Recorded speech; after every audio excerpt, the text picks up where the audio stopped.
You are welcome to this meeting, the webinar, Making Science Interesting to the Public, Why and How. There's no doubt this is a very interesting and engaging webinar in the sense that the theme, which covers more or less a broad aspect of science, as well as its application, and most importantly, why must we make science to be of interest to the public? And today we have two members, two invited guests who will be speaking to us about why we must make science very interesting and also lively to the public.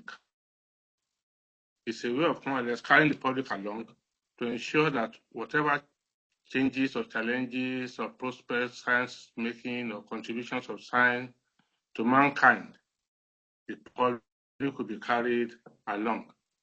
Because as scientists or researchers, whatever our findings are, the ultimate users are the public. And if the public remain is ignorant on what we are doing or the importance of what we are doing or in terms of science or even its application in technology, then we'll be at a loss.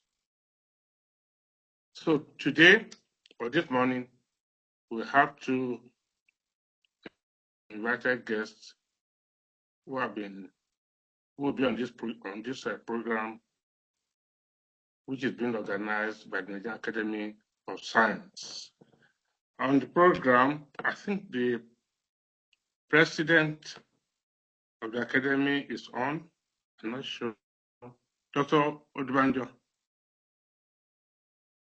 No, she's actually having trouble where she is at the moment with her internet. She's also tried to do a video recording, but even that we have not been able to receive because of the internet where she is. Okay, so may I call on Dr. Odubanjo to give the welcome remarks? Okay, Dr. Odubanjo is the Executive Secretary. He's the Executive Secretary of the Nigerian Academy of Science. So over to you, Dr. Odubanjo. Thank you very much, and thank you for accepting to moderate this. So good morning to everyone. Well, good morning from here, and maybe afternoon where you are. So good afternoon. At least I think Stephen will be dealing with afternoon now, at least, if not others. So on behalf of the president, I want to welcome each and every one of you for making the time to join us for this webinar. We've had a number of webinars. We call this webinar series. I would say it's the 11th, but we actually have also had other virtual meetings / webinars, kind of workshops that I've held outside of this particular series that we have in now. We have in the 11th edition now. But primarily, let me say that the Nigerian Academy of Science is the peak independent scientific body in Nigeria. And it covers all fields of science, including medicine and engineering. So both pure and applied sciences. And it's the body that does two things, let me say primarily grouped into two things. And the two things are one, the promotion of science or promotion of the development of science, which it does through several activities. The prime one that is known is the election of distinguished scientists, into its fellowship. And then they use the appellation FAS behind their names, which means Fellow Academy of Science. And that's a mark of distinction, that shows that a high level of achievement as a scientist. But there are so many other things that are also done in that regard. We have a award of prizes like the Nigeria Gold Medal of Science, and many other projects that run in that line of promoting the development of science. And also we have, of course, even collaborations locally, nationally, internationally, that help to promote the development of science as part of the vision and mission of the Nigerian Academy of Science. The other thing, of course, is in that terrain of what is known as science advice. The Academy stands very much in that field, where it provides advice to governments and other stakeholders with the aim of influencing or ensuring evidence-informed policymaking and implementation, thereby resulting in better quality of life for all Nigerians. The Academy has been in force since 1977 and prides itself on certain values, including merit, integrity, excellence, and others. And the Academy also wants to ensure, and that that goes in line with what we're doing today, that the public begins to appreciate the dividends or the effect or the impact that science can have and does have. Because very often people wonder, what all the scientists are doing, what professors are doing. Sometimes it seems, high falutin and a bit of jargon here and there. They can't read the journals and the publications. But the Academy stands in that field of interpreting science and making sure that it's usable to all and sundry that may want to use it. So again, in that regard, and on behalf of the president, who unfortunately couldn't connect, I want to welcome each and every one of you. Thank you for joining. And I want to thank, I'm sure that you will have a very, very enriching experience this morning. But in closing, I want to thank the speakers. Of course, Mr. Mayo Adediran has been working with us. What is coming up is that the first science museum in Nigeria is being built. Again, we're talking promotion of the development of science. So the first science museum is currently under construction, almost done. And we expect to commission that in January of 2025. And we ask for your support in whatever regard you think you can support that. It also has an adjoining library to it. And Mr. Mayo Adediran has been working with the Academy to ensure that, and we thank him very much and thank him for agreeing to speak at this event. Let me also thank Mr. Stephen Sack from Cape Town, South Africa, who's also agreed to speak here. Is the Executive Director of the Cape Town Science Center, which we look forward to collaborating with going into the future, in developing, the Science Museum and Center in Abuja. So on that note, I say a very big thank you to each and everyone.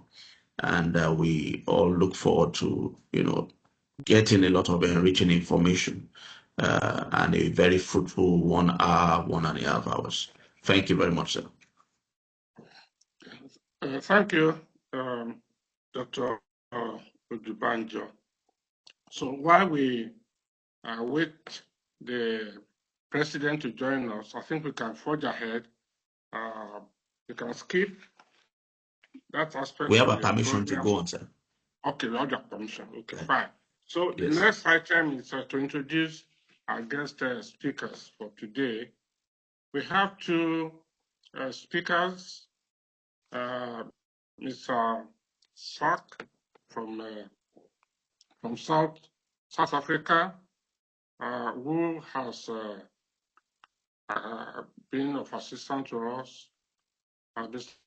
Stephen Sack was born in 1951 and has lived his entire life in Johannesburg. He's now based in Cape Town, and since graduating from Wits and University of South Africa with a Bachelor and HED degree in the 70s, he has worked in arts, theater, community development, secondary and tertiary education, museum curatorship, public cultural policy, and institutional development. Has also been an administrator as a senior manager in government and as the CEO of the Origin Center at the University of Witwatersrand in South Africa. Currently, he is the managing director of the Cape Town Science Center. In 1988, he created the Watershed exhibition, The Neglected Tradition Towards a New History of South African Art, that between 1930 and 1988, which was a history of Black South African arts, which demonstrated the interplay between Black and white artists. The exhibition took place at the Johannesburg Art Gallery in 1988. In 1988, yes. He now works as an artist, independent consultant, curator, and managing director. He is currently a consultant, hasn't been working in the consultancy unit, haven't been the development of exhibitions for the new National Museum of Lesotho. He has also been involved in mapping the South African cultural and creative entrepreneurial ecosystem on behalf of the GIZ and Growth Institute, and also involved in an evaluation and strategy for the digital gaming and animation industries on behalf of Smologo Wits University and other partners, and also assembling and researching two archives, the People's Park Archive and the Junction Avenue Theatre Company Archive. Recently, he curated with Adediran a virtual exhibition for the Iziko Museum on the sculptural works of the Lesotho artist, Samuel Makulaya. It is called K. Lisa Pen, that is, I lay down my pen.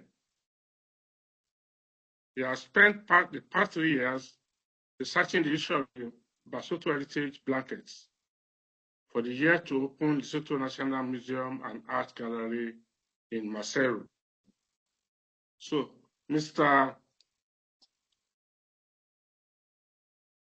We welcome you. It will be our first speaker, and our second speaker is Mr.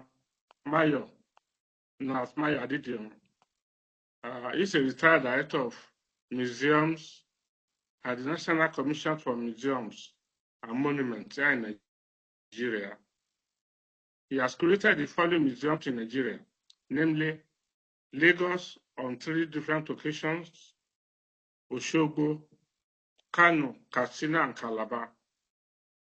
He is a curator and co-curator to a number of the National Council for Museum Travel Exhibitions and international. Just a minute, please. Mr. Adediran has been the former president, Museum Association of Nigeria, former vice president, and president of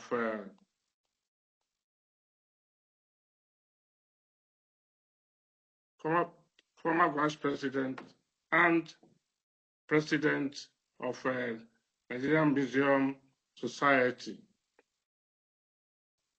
He has also been of assistance to us in with the Nigerian Academy of Science. He will be our second speaker. That's Mr. Nathaniel Adediran. So the first speaker then will be Mr. Sack, and he will be talking on the first topic, which is just a minute. Mr. Sack, are you ready? Why public engagement in science matters? I'm ready. Can you hear Yeah. me? Okay. Good. So you can have start with your presentation, please.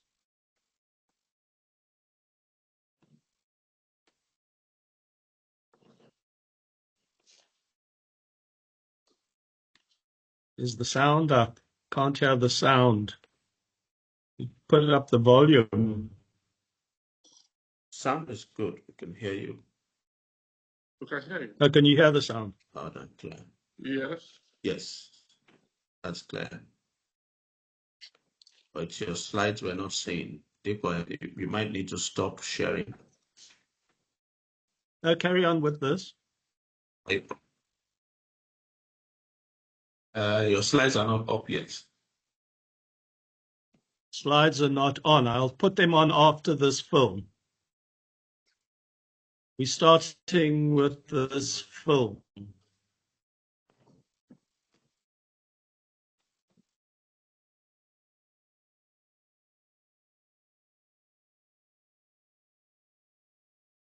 Okay.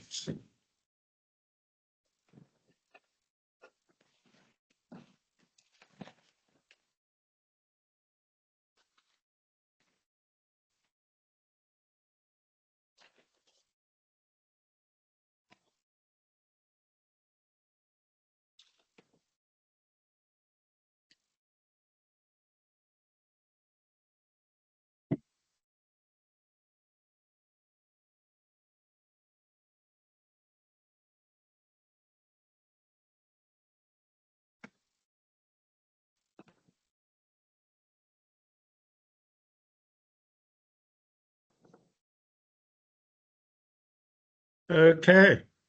Can you all see the opening slide? Yeah. And can everybody hear me?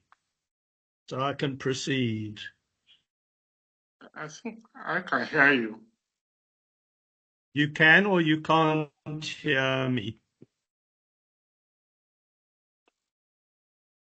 Can everyone we hear can me hear now? you? Excellent. Yes, we can hear you. Okay, so But we're not seeing the slide. okay, you're not seeing the slide. No, but we can hear you. Oh, I've shared the We slide. could see the film.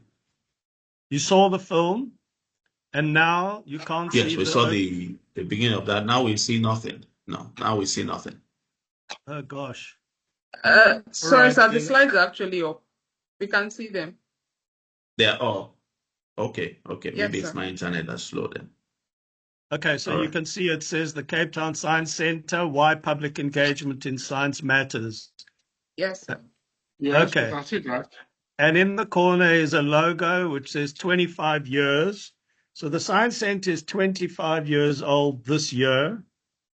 And I have been involved with the Science Centre from its inception, when I was a senior official in the Department of Arts, Culture, Science and Technology, which was the first ministry that was created after our democracy came into being during the President Mandela period. And in their wisdom, they created a ministry called Arts, Culture, Science and Technology. It was a very strategic and good approach. At the moment, they are no longer together. Science and technology is separate, and arts and culture is with sport. But this was our history. So it was always understood that we needed to think about science in a broader, more contextual way.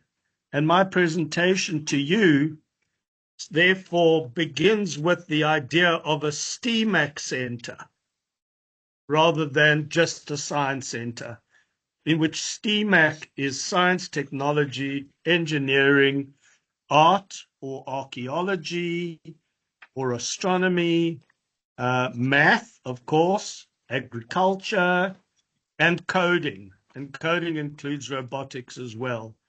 And what I've done is I've looked at a case study, which is researched by a very interesting writer called Kim Gurney, who's done a lot of research in Africa on artist-initiated art centers, and she's published a book called Panya Roots.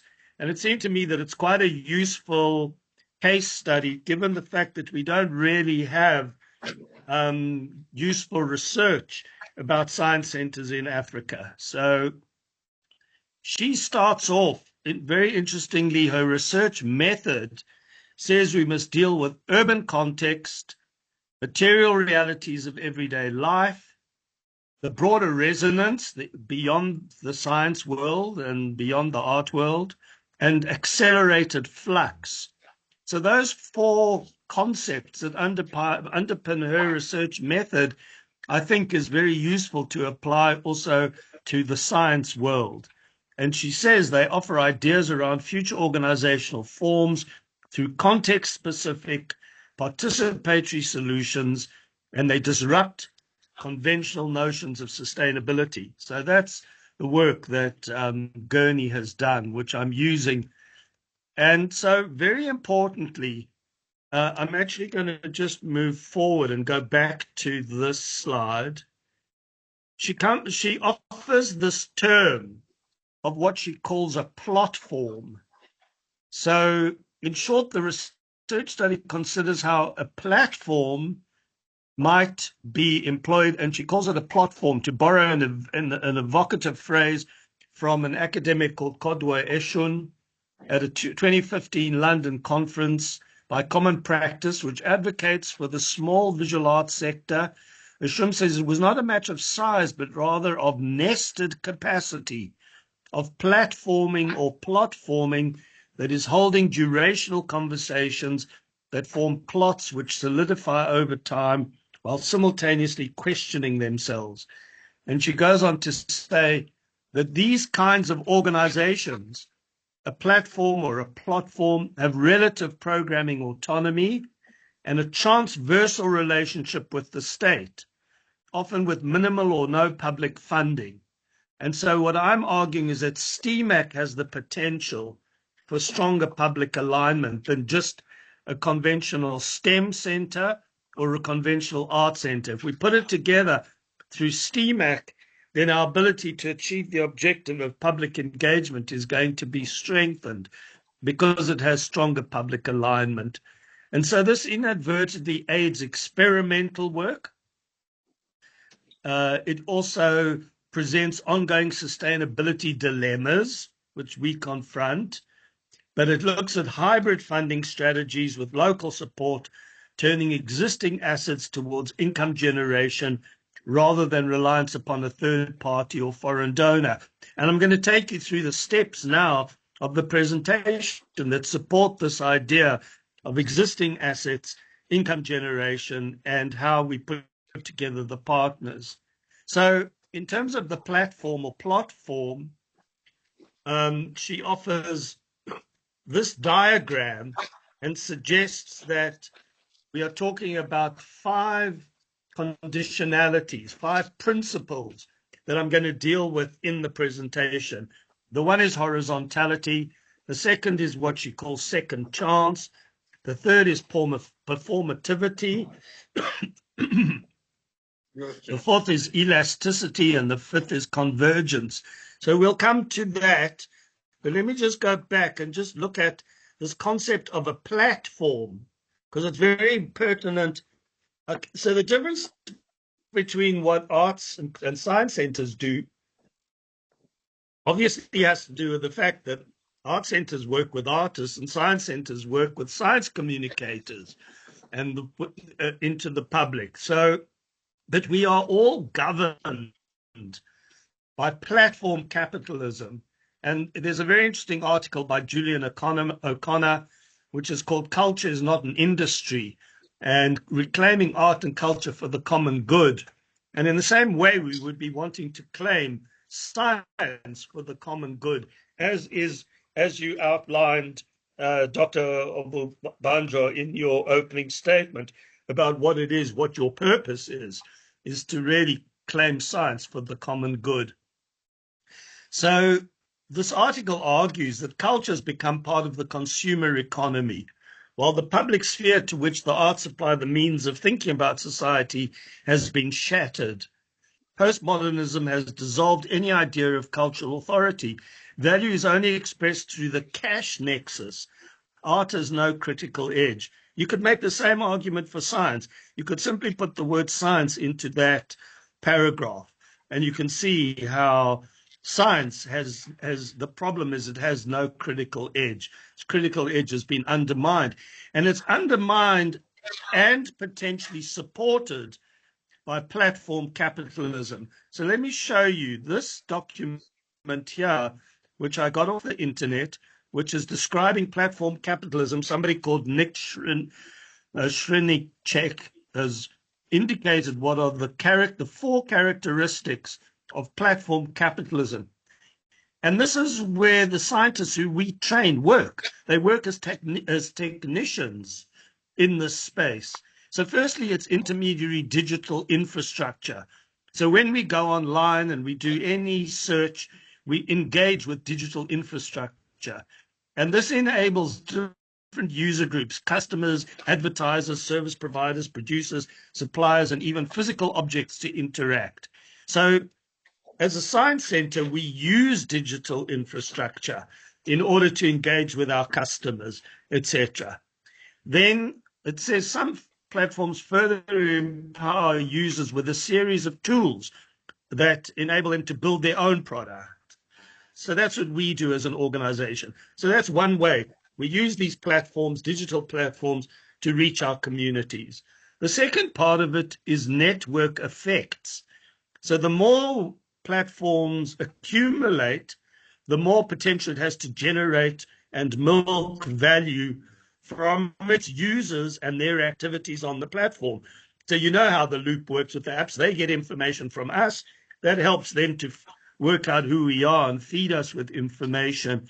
And so these platforms can enjoy rapid exponential growth and unprecedented capital accumulation over a relatively short period of time and have a lot of influence in our lives and a lot of influence in how science is communicated with us. Thirdly, these platforms use cross-subsidization by offering free products and services to us as users. And then finally, there's constant user engagement through attractive presentations of themselves and their offerings. And this is done with the end purpose of extracting more data from its users. So, that's what we also do in our science center. And then finally, where that arrow is, in John Herman's words, if successful, a platform creates its own marketplace. If extremely successful, it ends up controlling something closer to an entire economy. Now, we as the Cape Town Science Center have pretty well control over every school groups and families and communities in Cape Town who want to engage with science. They have to come to us. They're not going to really get it anywhere in a physical space. So those are platforms and this idea of platforms.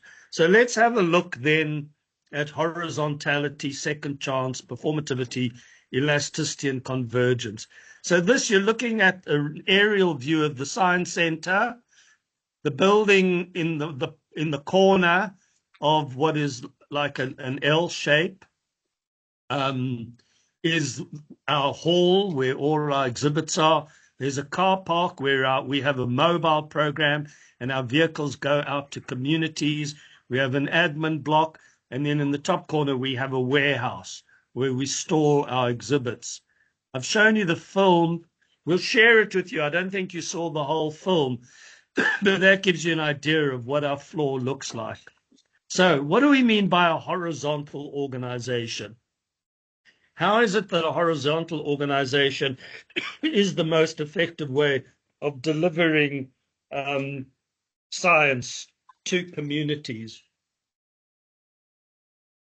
So in the case of the arts, they talk about an operating model which is shifting from reliance upon international donor funding towards more local philanthropy and helping artists, or in our case, science communicators, to be economically independent. And then there's some references in the art context to what is called creative and copyright entrepreneurship courses and hosting the East African Art Summit. So in place of creative entrepreneurship, how do we think about science communicator entrepreneurship, whose mandate is public engagement with science broadly? Because in your new museum, the key people who are going to make your communication work are your science communicators. And where do they come from? Who trains them? How are they sourced? And how are they sustained? The second very important principle is this idea of second chance. The philosophy of second chance reverberated through all the case studies, through ideas of coming around again, of repair and recovery. So in the Cape Town Science Centre, we're at a point of a third chance. We have recycled our existing assets, and we've enabled important forms of sustainability.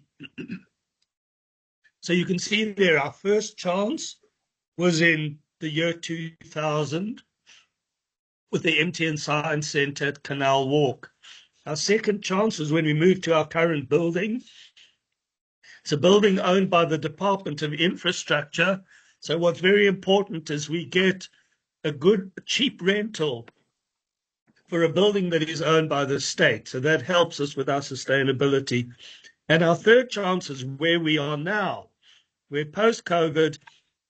We are back on track with our renewed democracy, with our successful elections earlier this year.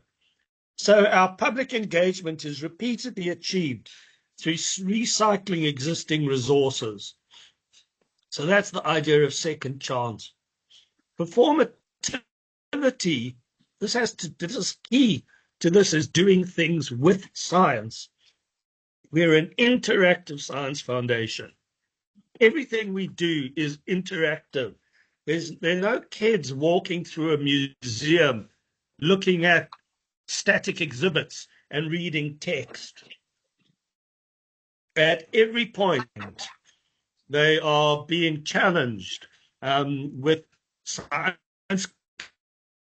and with interactive exhibits. So a STEM Centre enabling public engagement through expanding continuity to embrace STEAMAC is what we are striving for. Then all the participant spaces in platform or a platform were shapeshifters, manifesting elasticity in response to flux and disruption. Elasticity in the sense of multi-purpose architecture, barter and negotiation, stretched ideas of time that converged past, present, and future within accelerated urban dynamics that constantly demand reinvention and sometimes divestments too. When building an independent offering, you also have to know where to walk away from what is not working. So born partly out of circumstances, not enough resources, capital, or hands on the wheel. Sometimes the cause is infrastructure. There could be a 5-week power cut, or all the outages that we had in South Africa, which create hiatuses. So in the case of the Cape Town Science Centre, the elasticity was a response to the loss of our first home, and then we got a new home. And so we had to address barriers and resilience as we facilitated engagement with science. And then the concept of conversion. So this is, I love the ideas that are coming out of this, that it's not so much that the future is a luxury, but the future is now. So this final principle of convergence, it can be demonstrated most tellingly through the Addis Ababa case study, where the future is markedly present, telescoping change that might ordinarily take years into months or even weeks. And we know how artificial intelligence and the use of these new tools are enabling us to do things incredibly rapidly, in fact, frighteningly rapidly. And then there's this case study that they presented, and this advice to start small wherever you are, build incrementally, know how to walk away from negative situations if necessary, build a sustainable offering, where in our case, science is integral to humanity. I think to have a proper relationship with the state, you have to first build your own state yourself. You need to understand what you can afford to do. In the social fabric, convergence as an intensified present is conveyed through the East African colloquialism chap-chap, meaning a compressed but flexible duration of time. So public engagement with science requires convergence between multiple players. Okay, and now to the closing thoughts, and I hope I've kept on time. So the question is around institution building as artistic practice versus institution building as science practice. How did we get here? Indeed, independent spaces in platform offer new models for rethinking relations between me and we, for getting from here to there, somewhere beyond the status quo. They approach institution building as artistic practice, in effect blending structural thinking and artistic thinking and taking their cues from the material realities of everyday life. The trick, said Corey, is to strike a balance between institutionalizing and keeping things flexible, ensuring that public engagement with science breaks down silos of knowledge and expands to include STEAMAC, art, technology, archaeology, agriculture, coding, robotics, etc. So looking at this, there are 7 concepts that I think matter, and this is really getting to the hub for our conversation. 7 concepts that matter to the public communication of science through an understanding of the material realities of everyday life. Firstly, ensure public engagement includes the state as well as commercial and non-commercial alignment and sustainability. In place of creative entrepreneurship, how do we think about science communicator entrepreneurship? Whose mandate is public engagement with science broadly? Then, public engagement repeatedly achieved through recycling existing resources. That's very important. A STEM center enabling public engagement through expanding continually to embrace STEAMAC, addressing barriers and resilience as we facilitate engagement with science. Public engagement with science requires convergence between multiple players. Ensuring public engagement with science breaks down silos of knowledge, expands to STEAMAC. Just thinking again that the museum that you want to develop, Abuja as an urban context, there are material realities of everyday life that you have to take into consideration. It's a huge factor for us about how people get to our science center and the safety around our science center, etc. The broader how we bring in STEAMAC and the accelerated flux, the conditions under which our cities are transforming themselves and changing all the time. So thank you very much. That's my presentation. Okay. Thank you. That's an excellent presentation. Well, we'll go to the next speaker. Please, if you have questions or comments, please pass your comments or questions through the chat box, and this will be discussed after the second speaker. The second speaker is Mr. Mayo Adediran. Sorry, sir, just a moment. While Mr. Mayo is also struggling to get on, he's been struggling with it for some reason, but the president is on, so I don't know if she might be able to say a few words. Okay. All right, fine. Over to you, Mr.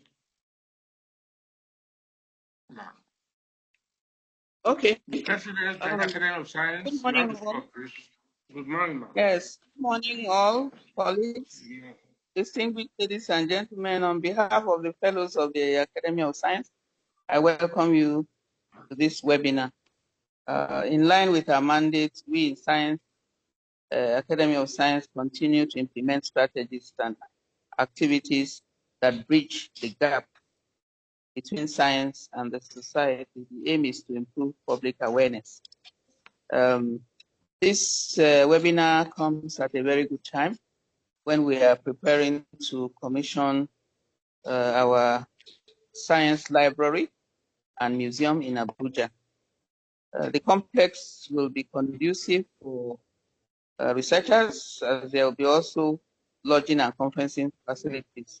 It will also be open to the public, and wish to thank the chairman and the two speakers for taking time out of their busy schedules to make this happen.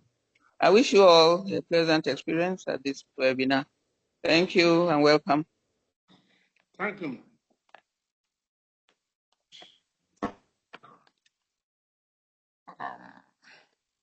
Is Mr. Adediran on? While we are waiting for him to join us, maybe you can ask one or two questions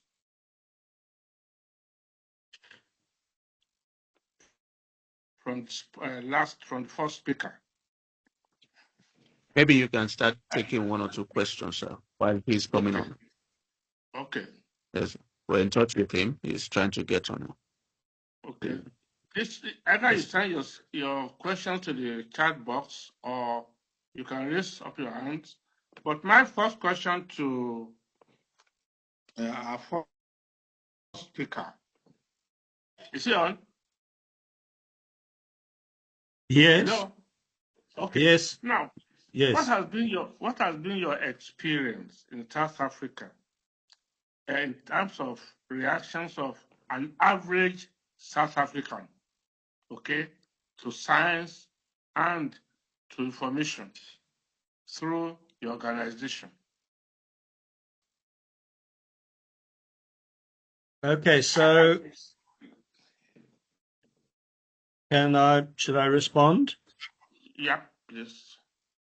Okay, so since we started operating, we have engaged with about 1.8 million people who have, so these are by and large learners, teachers, members of the public who have either paid to come to our science center or have been assisted through funding that we've raised to visit the science center.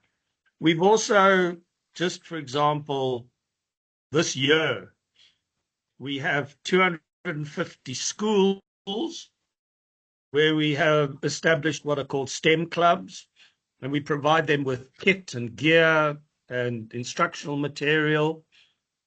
We then have an online program where we reach about 95,000 learners. And we then we see 25,000 learners in classrooms every day with a mobile program. So we have managed over this period of time to put in place an operation that is quite labor intensive and that is able to operate in 3-year cycles of sustainability and is always challenged at the end of each of these 3 years cycles to guarantee the next 3 years. So nothing is entrenched. And that's quite good because it means it keeps us on our toes and very flexible. So we think everybody's always asking, how do you measure impact? And we believe that the way you measure impact is by measuring the quality of the content that you deliver. And if the quality of the content that you deliver is excellent, you don't have to measure impact because the impact will naturally derive from the fact that you produce well-tested and proven content. It's evident. You'll see when your museum opens, and if you get it right, when the groups come through, you will see with your own eyes the evidence of the impact. Thank you. Thank you. One of the challenges that we have in Africa, especially sub-Saharan African countries, is the highest high level of illiteracy. And you need to engage this group with respect to science and challenges of science and new information. To what extent, as your center, been able to influence the thinking or to enable the literate groups to show interest in science and also to improve their lives through contact with your center?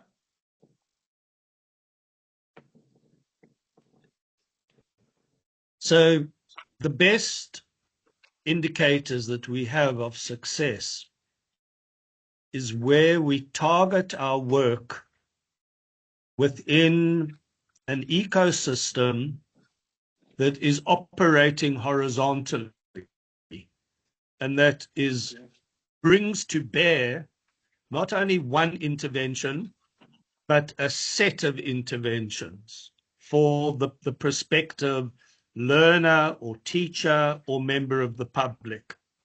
If you're acting in isolation in a desert, then the impact is very, very quickly decimated.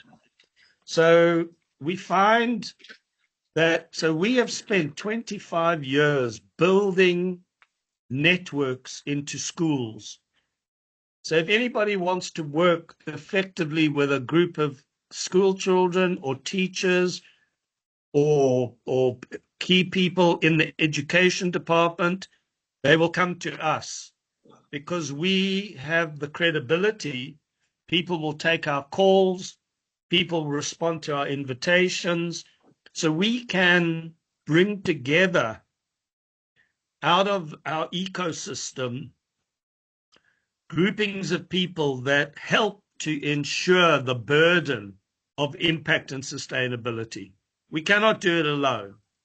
Somebody just coming off the street into the science center will have a lovely time. Whether it'll have any impact on what they think of science, there may be some impact, but we've got to work within this ecosystem. So a new museum in Abuja is going to, in its first phase, it's going to be, and the fact that you have this body that I'm talking to now, your whole, your science ecosystem and everybody in your science ecosystem, the fact that you have them all supporting you is going to be very important as you go forward. So that's how we do it. We do it through collaboration, partnership, and very effective targeting and setting the right content in every encounter. Thank you. Now, another question is this. What are the potential effects of ever-changing curricular initiatives in science? Because science is not static, just like technology is dynamic. So what are the likely potential effects of ever-changing curricular initiatives in science with respect to your organization? Are you able to go at the same pace with changes in technology, with changes in science, and to build this into your center that will captivate your audience? You're asking so many interesting questions. And then I'm looking at the meeting chat and the questions that are coming through. So please just give me your question again, just in summary. I lost track. Well, my question is, curriculum in science.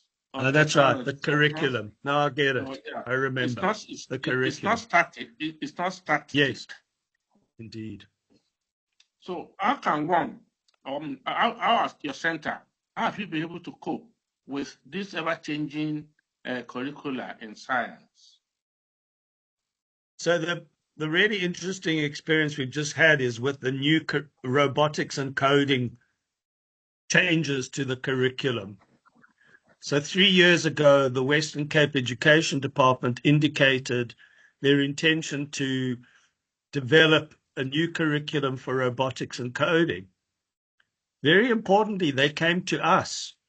So we worked with them on a pilot program. We've just spent 2 years on a pilot program, testing devices, writing new content, testing training modules with teachers in classrooms, evaluating the curriculum against our experience on the ground. So all of that has been our role in the last 2 years. Now, the real challenge is that the policymakers have decided to introduce this new curriculum, but they have no resources to actually roll it out.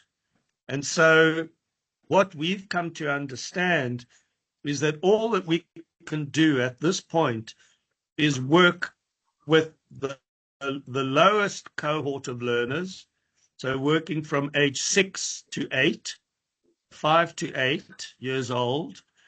That is a lot of work that we're doing in the ECD and in that grouping, because that is what's called unplugged coding. So we don't need computers and devices yet in the classrooms. So unplugged coding is something that everybody has to learn, and we've got to find ways of making older learners understand that's where you begin. You don't have to begin on a device. So with each curriculum intervention, new curriculum intervention, the method so you will in the future, you will use your science museum and your capability in your science museum to, in advance of new curriculum changes being made, to test out these ideas and to do dummy runs and to run, to do presentations and programs in classrooms to see what the impact of new curriculum interventions will be. That's how the whole system should work. I see Dr. Akintunde wants to ask a question. Thank you. Okay. Well, there's a question on the chat box. Can I read that to you? So the presenter has mentioned having, Yes. the presenter has mentioned having a science ecosystem that fosters collaborative networking. How can a young scientist or researcher have access to established networks for support? Okay, so the way it works here is there are 2 instruments that we use. Firstly, the National Department of Science and Innovation in South Africa every year provides small grants for internships for science graduates, university graduates with science degrees who are interested in science communication. There are 200 grants made available, small grants made available to these students. They then find an institution like ours, and they come and work for us for a year. So over the last few years, we've probably had about 40 or 50 of such young interns coming to work for us. So these are young scientists who don't yet have a job or have an interest in a career as a science communicator. So that's been very significant. The second thing we have is we have a volunteer program. So we have about 10 candidates every year who apply to be volunteers. They get paid a stipend. The stipend covers their travel costs and will enable them to get a meal each day. And they come as volunteers and they work for us. And they might be a volunteer for a year or 2 years, and then they move on to employment down the line. So that is how we support young scientists and researchers. Thank you. There's a question here from Professor Tomori. It reads, the man in the street, battling daily to just exist, and the modern museum of the long gone past. Where do they meet?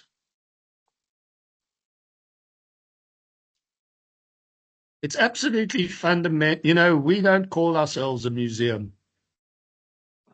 And there's been a very important movement in South Africa because our museums became moribund. Our museums were not addressing the needs of the general population. They become places where tourists go. They become places where only school groups go. And people in the street, you know, and ordinary citizens don't feel that they can engage with these kinds of institutions. Our experience is that, so what we have done so just let me give you one example. In our neighborhood, the residents who live in our neighborhood can obtain, if they bring their account, their house account, their bill, their municipal account to the Science Center, we offer 400 free memberships for people who live immediately in our neighborhood. People who walk past all the time and would want to come in, but wouldn't be able to afford to pay. So if you've got if you've got an institution that is sustainable, you can then make it available to people who can't afford to pay. But you've got to first be sustainable before you can make that kind of offer to the general public. But that's how we've done it. Thank you. So Mr. Mayo is on now, sir. Okay, Mr. Mayo. Okay. Yes. So maybe you can take him, and then if we still have time, we can take on more questions. All right. Well, thank you very much, Stephen. Thank you. Thank you. Mr. Mayo, over to you. Mr. Mayo Adediran.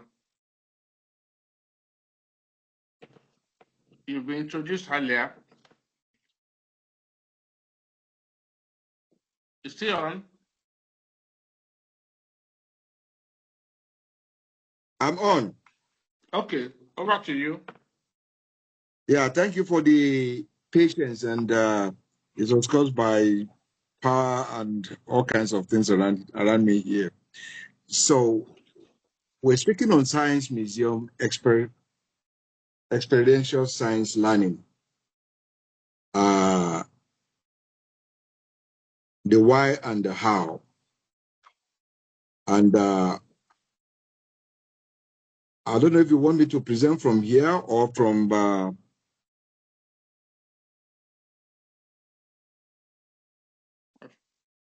if you can. I think they can put the one I sent from Okay. Mr. Ajabo.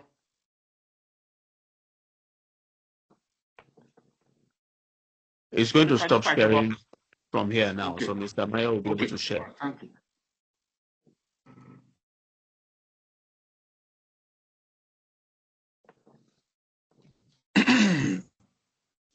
So can I go ahead as yes, please go ahead, Mr. Adediran. Okay.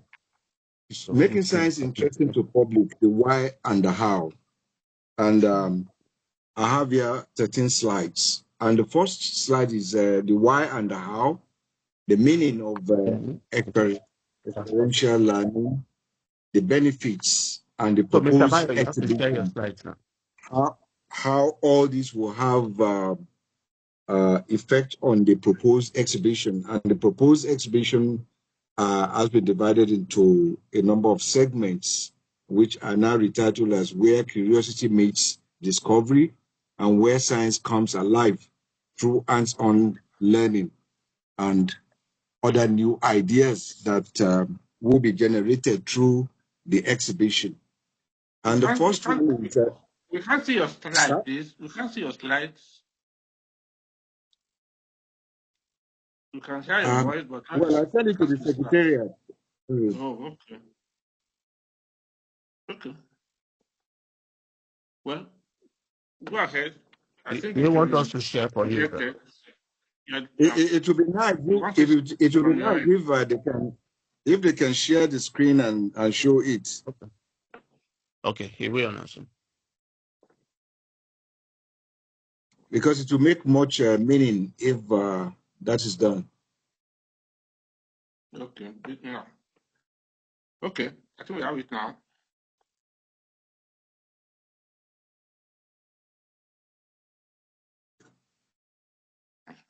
Go ahead. Okay. So I said making science interesting to the public, why and how.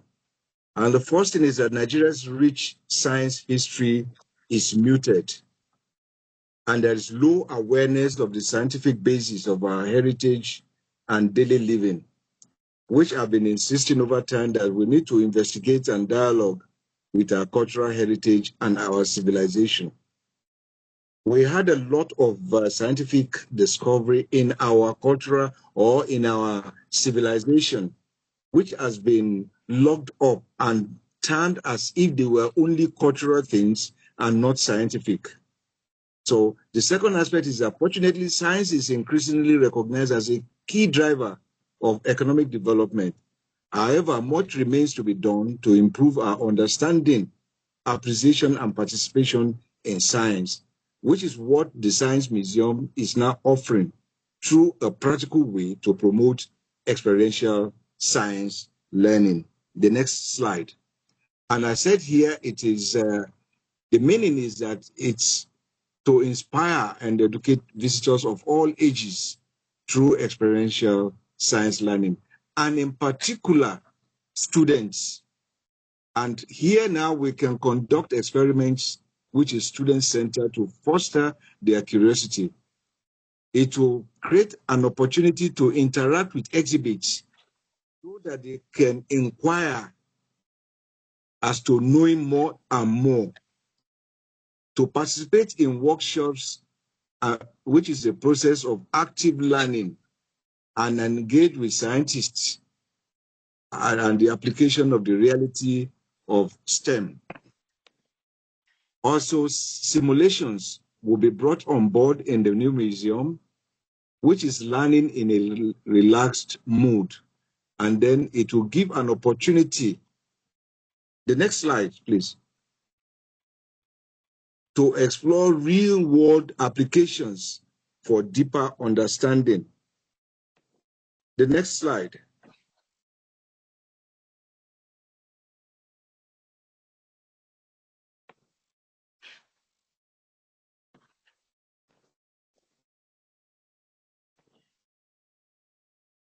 Sorry.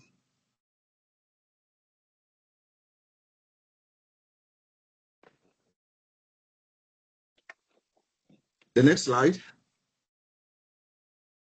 Yeah, that's the slide I just finished. So the next one, maybe you can, So here are the benefits. The benefits are the opportunity for hands-on with direct participation.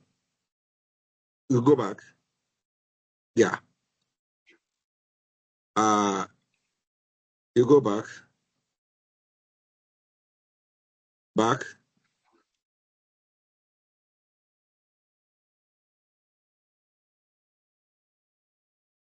Yeah.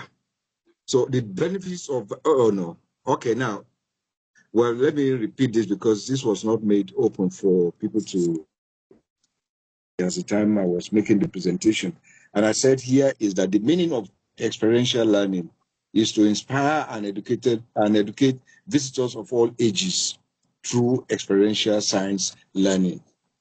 In the context of the Science Museum, experiential learning system means visitors' participation, particularly students. And here, number one, they can conduct experiments which are student-centered to foster curiosity. The second aspect is to interact with exhibits so as to generate the act and inquiry in their minds and in their heads.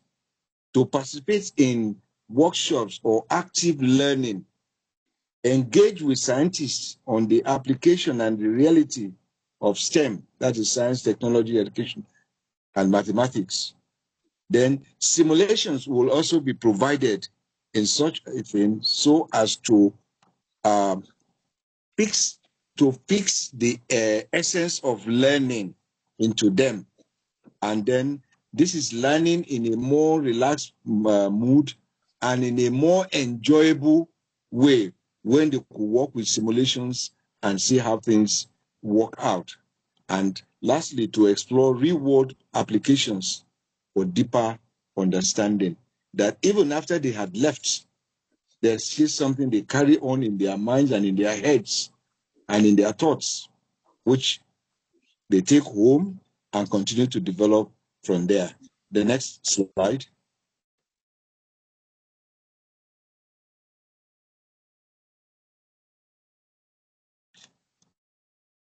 The next slide. Yeah. Here I said the benefits. The benefit it offers to its visitors is number one, hands-on, that is direct participation and engagement, leading to improved understanding and retention of memory of what they have seen, what they have touched, and those things which educational system said, what you have used your hand to participate in will give you about 90% of retention of it because you had physically participated in it, and a lot of it is being retained other than that which is taught in classroom. Then the interactive nature of it, which is the two-way communications and feedback, helps to solve problems on the spot.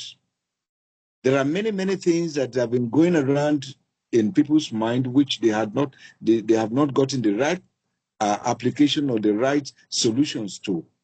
But when they are involved in practical interactive things, there's a fixation of the reality in their minds and in their thoughts on the spot. The third aspect, just like it, is immersive, that is surrounding and engaging the learner, which brings a new motivation in them.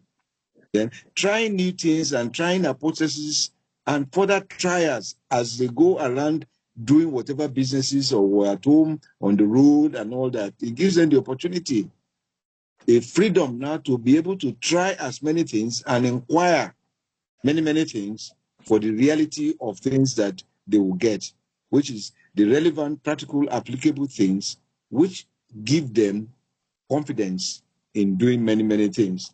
As they come into the Science Museum to try their hands on many things and do many interactive things, it will give them a kind of confidence that in the practical life, they could also make their own practical experiments and applications of things which they have learned without fear in their mind. The next slide. So, and I said the proposed exhibition starts with our cultural and ancient civilization. This is where curiosity meets discovery. And one of this is that there are ancient civilization in Nigeria, starting from the Funakeno, which is a floating system, which has been acquired by us since 6 millennia before Christ.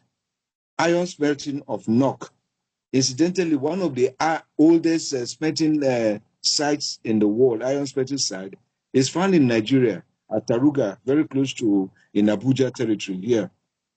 And there you have the formation of tools which they had used in all kinds of things for the sustenance of their life, which is brought about by their civilization. Ugboukwu invented the wheel, but unfortunately, they did not put it to motion. These are the things we need to look back. Ife produced the art of making beads through crucibles, which they sell across West Africa in the 12th century up to the 14th and 15th century. Benin also produced the lost wax system in the making of bronzes for their sculptures and all. These are scientific things, and we have quite a number of all these things that as we explore our cultural civilization, we see many of these things that are alluded in it. And to support all of these things, we need to have a digital display board where people can talk and where people can touch, and information is provided at several multiple layers to sustain a story and to sustain a narration. We'll also provide television sets which will have voiceover, certain scientific experimentations, and some of the outcomes of our ancient civilization in practice, so that our people can see how some of these sculptures were made. So the next place is where science comes alive through hands-on, and that is interactive exhibits. To know much about our indigenous technologies, which we have used in forging metals, in making clothing, in architecture. I've brought around a number of architectural designs from the north, from the east, and from the west of our country. And to make things work well for us, I also talk of Yoruba binary counting system using the Ifa. We need to look into that also to see what we can bring out for the real world applications for people who will be visiting the museum and who will be learning and who will be going home with new things in their mind. The next slide. We also look into the area of our biodiversity, and the presentation will be in 3-dimensional dioramas and providing audiovisual effects and backups, starting with the mangrove to the tropical rainforest, Guinea savanna, Sudan, Sahel. And in fact, going into our folklore histories as to how we name our animals and how we name our plants. Most of our plants and animals were named by the exhibited characters of these animals and of these plants.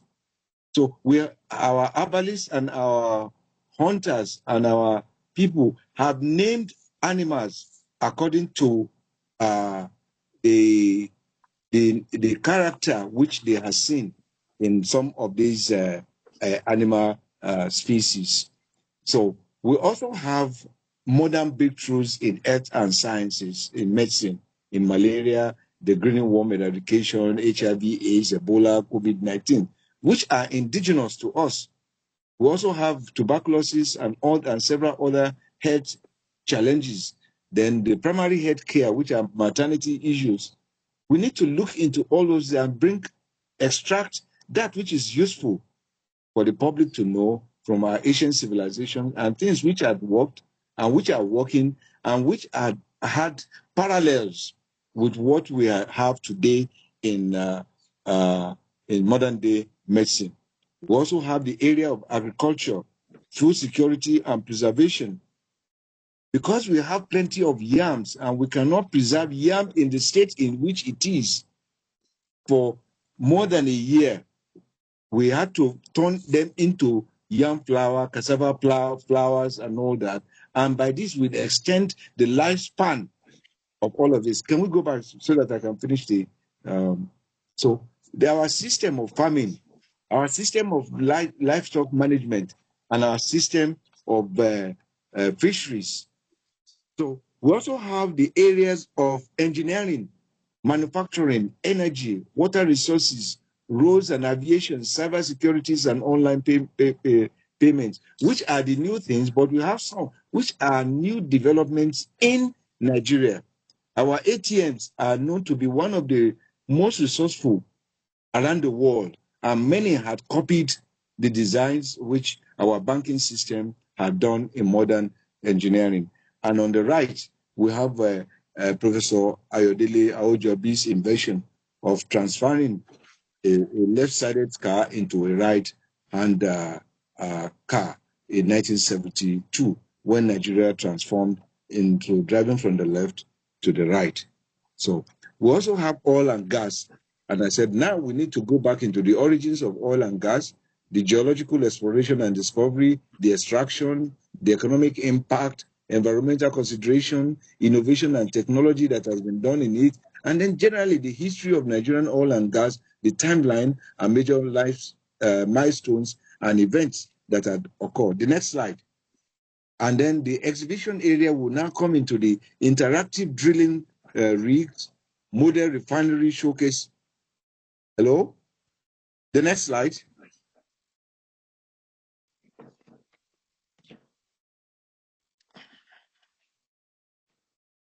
Yeah. Are you So, on? yeah, just 2 more slides to go. Okay. So, and then we now have other simulations, virtual reality things, and all to be put into the exhibition spaces.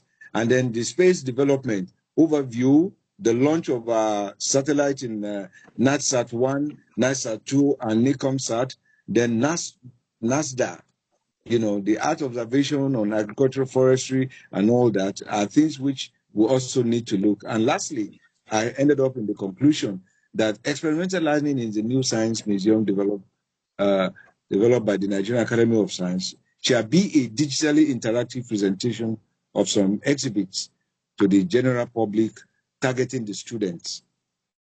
Can we have that one now? The last slide. The last slide. It will foster learning through direct experience. It will build confidence necessary for learning in people. It will motivate, encourage exploration capabilities, and breed creativity of untold dimensions. It will also even help in the manner in which science is being taught in schools, in primary, secondary, and even in the tertiary institutions. And it will compensate for deficit infrastructure. It will bring about a total disconnect between our cultural beliefs and cultural inclusiveness in the teaching of science as we have today. And it will help reshape the teaching methods in schools. It will heighten interest in science and funding. It will create a new economy and a new society for us to look at. Thank you very much. Thank you, Mr. Adediran, for that excellent presentation. So I have questions. Professor Tamari, I could see you raising your hands. Professor Tamari, I will read your question. It says, I dream of going to a museum and seeing an Egyptian mummy. No, speaking the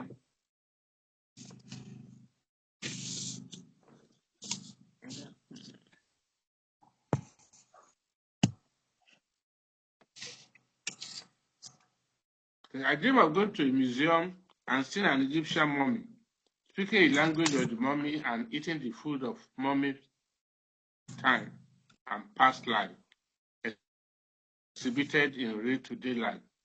Perhaps this was Stephen. Perhaps as Stephen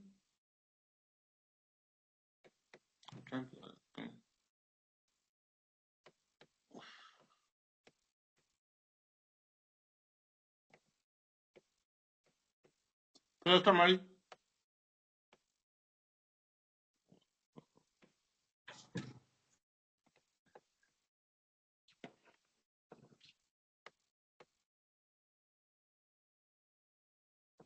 Sorry, did you want me to comment? Yes, please. Okay.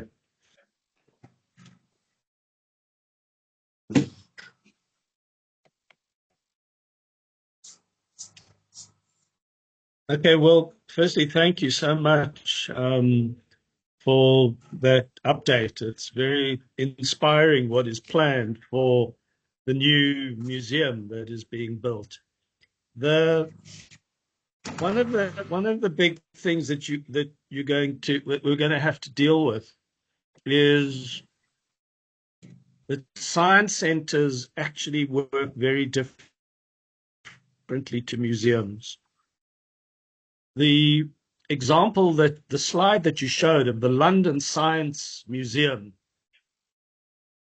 the vast majority of the exhibits on the floor are from a very, very well-endowed collection, a great wealth of artifacts that they own, running into thousands and thousands of artifacts that tell the history of science.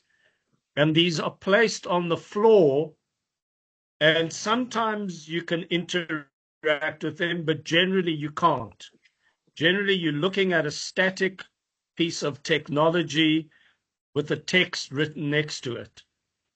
If you're lucky, there might be a piece of film, a video showing it being used.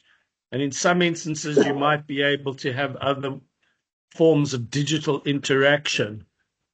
This is not what a science center looks like. A science center is really customized for children to be able to physically interact with every single exhibit on the floor, to put their hands on it, to manipulate it, to play with it. So and also they generate an extraordinary amount of noise, the children, when they're in a science center. Typically, if you go into a science center, they are a hive of activity, of very animated children making an enormous amount of noise. That's not generally characteristic of museums and libraries. So, I think that if you watch the short film of our exhibits, I think that we need to be very, very careful about going in museums that are very high tech and are using a lot of electronic interface, a lot of film, a lot of screens. They really are very, very difficult to maintain and very costly to maintain. Whereas the kind of exhibits that we use, we've had our exhibits for 25 years. The maintenance is very simple and very easy. So that's the first point. That's my response really to that question. But I hope that satisfies the issue. Thank you. May I speak now? Okay. Thank you very much for giving us this opportunity. The more I'm listening to Steve, the more I think we need to change our attitude to the museum we're building, if it is not too late. The museum, what Steve is I raised 3 or 4 points from what he has said. The first and most important thing is the fact that there was government support. The initial initiative came from the government. You talked about getting grants. Each of the activities that Steve described, well, most of it was granted. They had funds for it. We have a different situation in our own environment here. We should move in the direction of what I think Steve is talking about. Move away from museum, which is meant for the dead and the mummies, into something that is more interactive, which we can bring in the MTNs and all that. Instead of our MTNs sponsoring dance competitions, these are the kind of things we should be moving up and move away from the ancient museum kind of thing. See the museum in Lagos. Who goes there? We have one tab where the short Muhammad, and that's all people go to look at it. I think in this age and time, as modern science, we should move away from this ancient museum kind of thing to what Steve has been describing. Over. Thank you, Prof.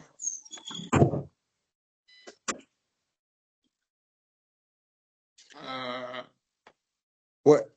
Can I say something? Okay, go ahead, Professor Dr. Udubanjo. Is that Udubanjo? No, this is Mayo. I didn't want to speak. Oh, okay. Yeah. Mr. Mayo. Yes. Right. You see, there are various types of museums and all that, and I've stated on the journey of the development of this science museum that where to start and how to go by it. Yeah, there is a lot to do, and from a few things I've highlighted, there are areas of cooperation with other private sector people who will probably be interested in bringing a number of resources for the development of this museum. The Science Museum is always a very, very noisy museum. very, very noisy because it attracts more of children, more of students of the primary, secondary school, and sometimes more of the university people.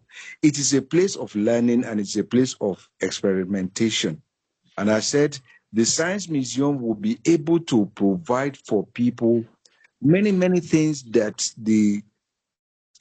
to help solve inadequate laboratories.